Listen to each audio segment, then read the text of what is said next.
పెద్దల బాట సద్ది అన్నం మూట అని అన్నారు కదా.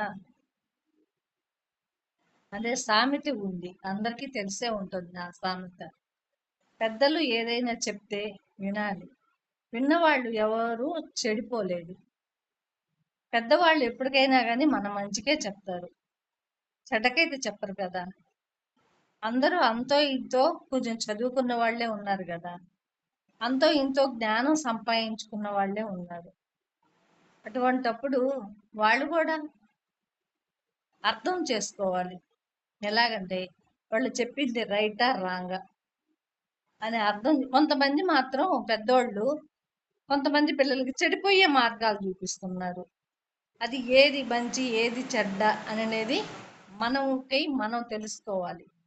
తెలుసుకొని విని బాగుపడితే మంచిది. పెద్దోళ్ళు చెప్పింది విని నడు